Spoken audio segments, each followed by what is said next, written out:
Now in just a moment, I'll let you know when and where the jumps are going to happen, but killer whales, along with many different types of cetaceans, have excellent hearing and excellent vision, which means they can see you and they can hear you guys. So make sure if you see something that you like, give them a round of applause, cheer, shout.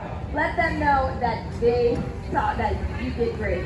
And we're going to start off right with the big jump. Over on the left-hand side, get those cameras ready for Nalani and Malia.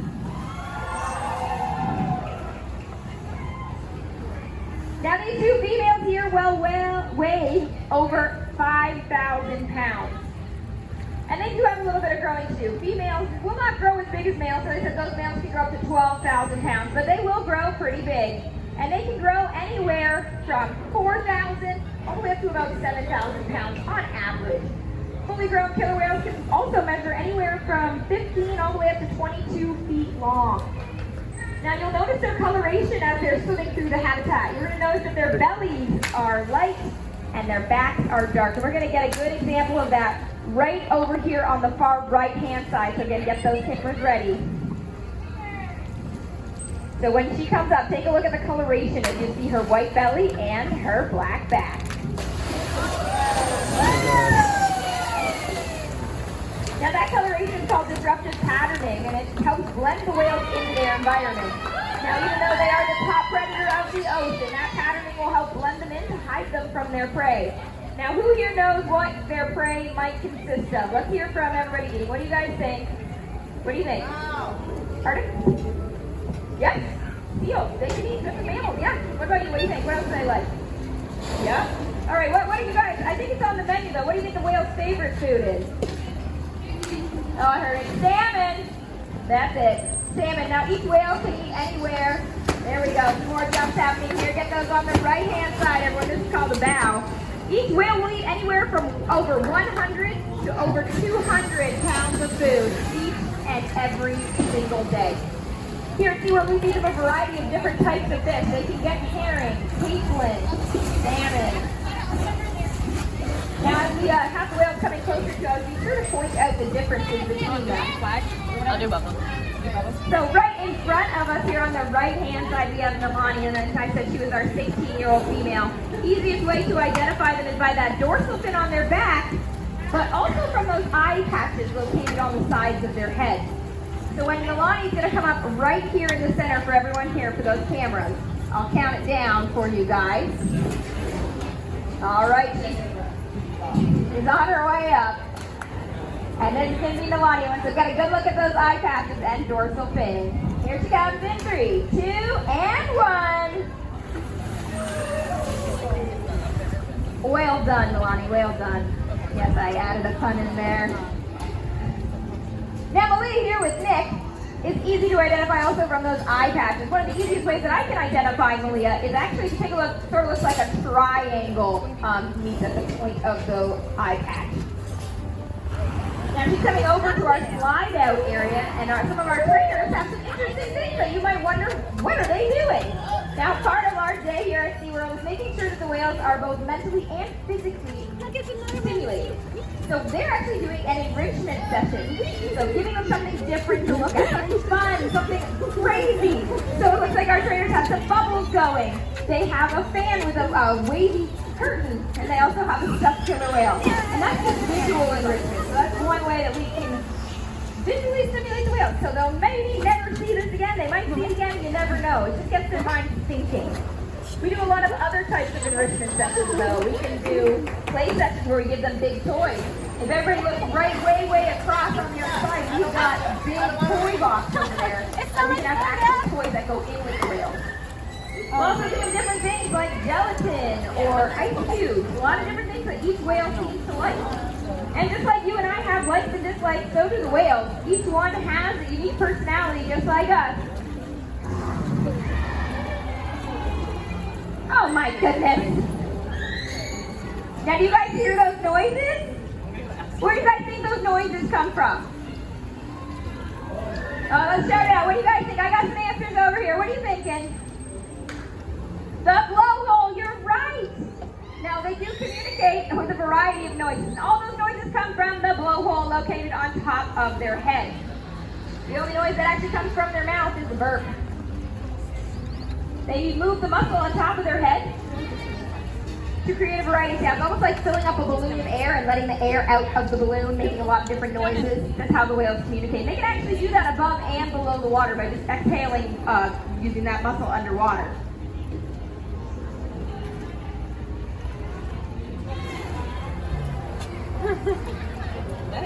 And then you can see Nalani across doing her slide out. And you can take a look at her body shape. She's got that front of her face or her rostrum, that's where that front of her mouth meets. Down her back, she had her dorsal fin, all the way down to her tail flukes. Now the tail flukes are connected to the dorsal fin through a muscle, which is the most powerful muscle on the killer whale. It's sort of a fun word that I like to call. It's called the peduncle. Peduncle, say that 10 times fast. We got some activity going down on the right-hand side, and now we have Malia actually here on the left-hand side. Alright, here it comes on over here. Now, as I said, we want to keep the whales mentally and physically stimulated. We want to make sure that they have different types of sessions throughout their day. So not only will we do enrichment sessions, but we're also going to do exercise. Alright guys, who here goes to the gym? Anybody? You're all on vacation, so no gym. Okay, well, we got to make sure we keep our hearts and cells active, so we want to make sure the whales are staying active as well.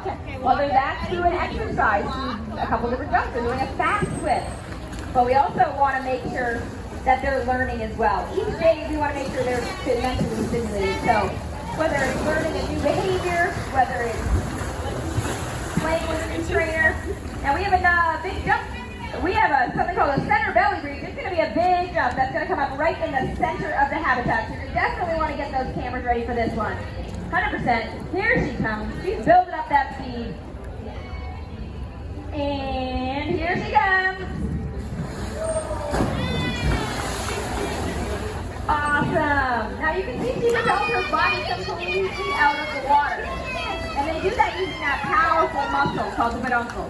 And they can swim up to almost 30 miles per hour at top speed. So that's pretty fast when they really get going, pumping their tails in an up and down motion.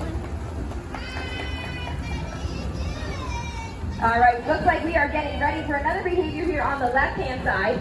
Now, Nick has a target pole in his hand. Now, killer whales, as I said, have excellent hearing and excellent vision.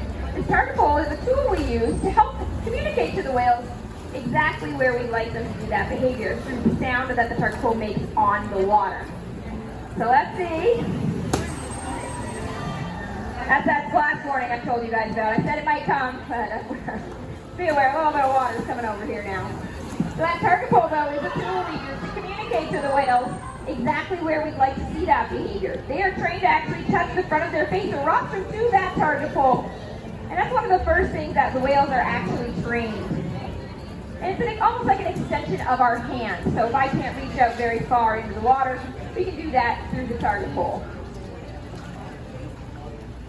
Now, speaking of different types of sessions, another session that we like to do are something called husbandry sessions. We want to make sure that the whales participate in their own health care. Does anybody here go to the doctor for their physical every year? Sometimes. I've got mine next week. But we want to make sure the whales are staying healthy. And we do that by having them participate in their own health care. Now, what does that mean? It means they can't go to the vet. They're here. But the vets come to them at least once a month to give their body a full exam, take a look at them, make sure that everything is going well. And the whales will actually show us every part of their body. We can ask them to look in their mouth. We can look in their eyes. Believe it or not, they have ears, very small little ears. They're little pinhole ears located on the right behind, well, sort of behind the eye. We can all look all the way down their back at those pectoral flippers. But one of the coolest things I think we've trained here, or the whales have learned, is something called a blood sample. Has anybody ever gotten a blood test? Not so fun part of the doctor, right? Well, the whales are trained to roll upside down and present their tail flukes to us. And in those tail flukes, the veins are very close to the surface, very similar to our elbows. When you go to the doctor, they might take the blood from your elbow. That's where the blood vessels are located close to the surface.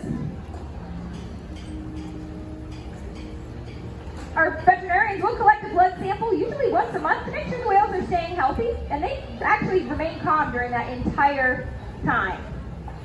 Now, it looks like the whales are playing a little bit of follow the leader here.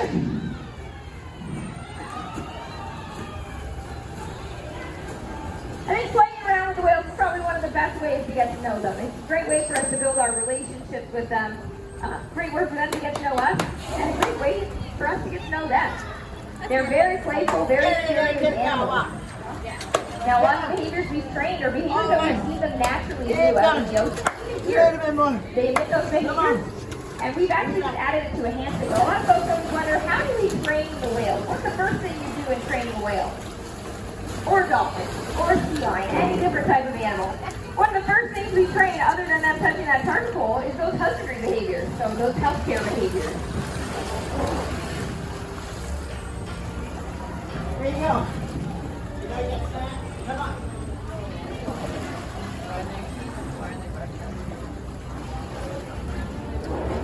All right, everyone. It does appear that we're going to wrap up our presentation in just a moment, but we are not done yet. We still have some more to do. Save the best for last. What we are going to do is we have asked our whale to do the biggest behavior that we have here, I think. One of the most amazing. It is going to be in the center of the habitat. Really want to get those videos going this time. She has asked her for a front flip. So let's see it in 3, 2, and